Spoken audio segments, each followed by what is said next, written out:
Assalamualaikum warahmatullahi wabarakatuh. Selamat pagi anak-anak yang hebat, soleh dan soleha. Apa kabar kalian hari ini? Semoga kalian semua dalam keadaan sehat dan selalu dalam perlindungan Allah Subhanahu wa Ta'ala. Bertemu kembali dengan Bu Titin dalam pembelajaran kelas 5, tema 1, subtema 3, muatan IPS. Sebelum pembelajaran kita mulai, marilah kita membaca bacaan basmalah bersama-sama. Bismillahirrahmanirrahim. Baik anak-anak sekalian, siapa yang masih ingat kemarin kita mempelajari apa tentang IPS? Ya, kemarin kita mempelajari pengaruh kondisi geografis Indonesia terhadap keanekaragaman flora dan fauna di Indonesia. Di samping Bu Guru ada tanaman anggrek. Siapa yang masih ingat? Anggrek termasuk kelompok flora Indonesia tipe yang mana?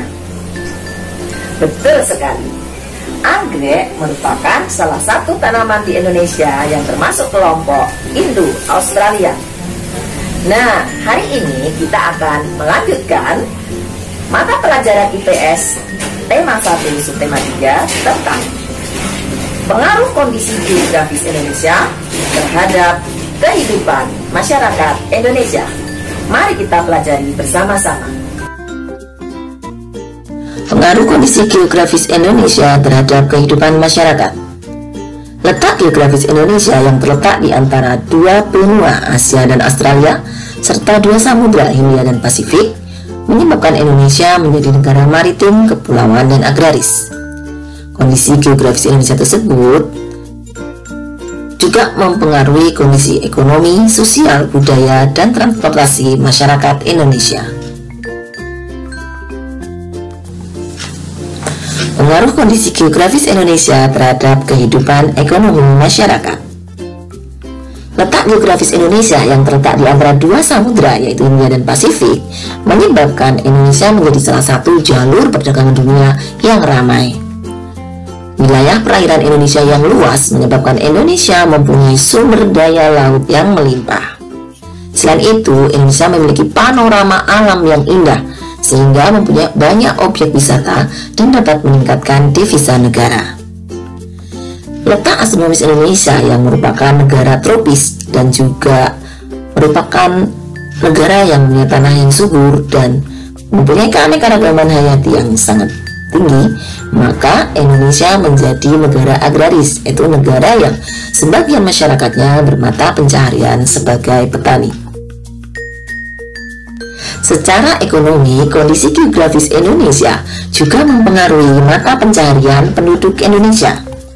Untuk mata pencaharian masyarakat yang tinggal di daerah pantai antara lain ada yang sebagai nelayan, petani garam, petani rumput laut, peternak udang, ikan maupun sumber daya laut lainnya, dan juga penyedia jasa wisata bahari. Mata pencaharian masyarakat di daerah dataran rendah antara lain petani persawahan, petani padi, petani palawija, petani kacang, jagung, dan lain sebagainya. Kemudian juga sebagai pekerja pabrik, pegawai kantor, dan profesi-profesi lainnya. Mata pencaharian masyarakat di daerah dataran tinggi antara lain bisa sebagai petani perkebunan teh, kopi, karet, cengkeh, dan lain-lain. Bisa juga menjadi penyedia jasa wisata pegunungan, kemudian penyedia jasa wisata camping, penambang belerang, batu, pasir, dan masih banyak lagi. Pengaruh kondisi geografis Indonesia terhadap kehidupan sosial masyarakat. Pertama, dengan kondisi geografis Indonesia yang merupakan jalur perdagangan internasional yang ramai, maka komunikasi dan interaksi antar warga Indonesia maupun dengan warga asing menjadi lebih mudah.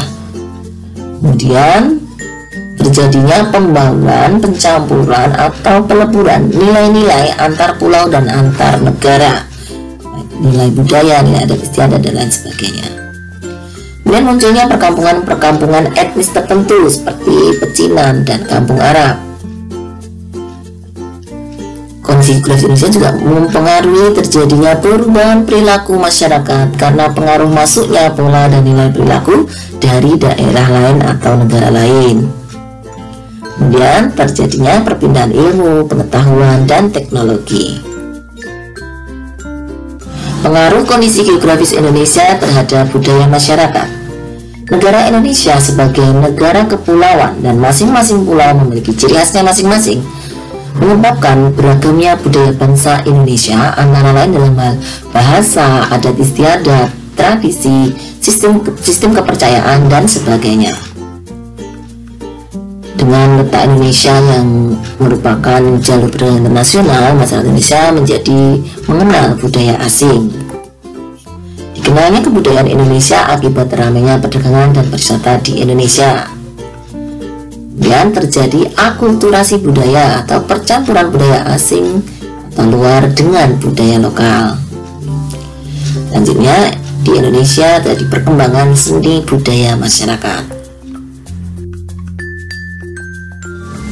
Pengaruh kondisi geografis Indonesia terhadap transportasi masyarakat. Sebagai negara kepulauan dan maritim, di Indonesia berkembang pelabuhan untuk transportasi antar pulau atau antar negara melalui jalur laut. Kemudian berkembang pula berbagai bandara untuk transportasi antar pulau atau antar negara sebagai jalur udara. Itu di Indonesia berkembang industri kapal dan pesawat terbang. Dari uraian yang Guru sampaikan tadi, bisa kita simpulkan bahwa kondisi geografis Indonesia sebagai negara maritim dan kepulauan memberikan dampak positif antara lain. Indonesia terletak di jalur perdagangan dunia. Indonesia kaya akan budaya. Menjadi perkembangan berbagai objek wisata di Indonesia. Indonesia memiliki kekayaan sumber daya alam laut yang melimpah. Indonesia memiliki keanekaragaman hayati yang melimpah. Jadi penyebaran ilmu pengetahuan dan teknologi, serta terciptanya berbagai lapangan kerja. Selain berdampak positif, kondisi geografis Indonesia juga mempunyai dampak negatif. Yang pertama adalah masuknya budaya asing yang tidak sesuai dengan nilai-nilai Pancasila. Kemudian, adanya sumber daya alam laut yang melimpah menyebabkan potensi eksploitasi sumber daya alam laut secara besar-besaran tanpa diimbangi kearifan lingkungan. Selain juga bisa berpotensi terjadinya pencurian sumber daya alam laut oleh nelayan asing di perairan di Indonesia. Kemudian dengan perkembangan transportasi modern semakin tersingkir pula transportasi tradisional. Nah, anak-anak sekalian, bagaimana pembelajaran hari ini? Apakah kalian bisa memahaminya dengan baik? Bu Guru berharap apa yang Guru sampaikan tadi bisa kalian pahami dengan baik. Mohon maaf jika ada kekeliruan dalam pembelajaran IPS hari ini. Pesan Bu Guru, tetap laksanakan prokes 5M dan juga kerjakan tugas-tugas kalian hari ini dengan penuh tanggung jawab dan semangat. Akhirul kalam, Assalamualaikum warahmatullahi wabarakatuh.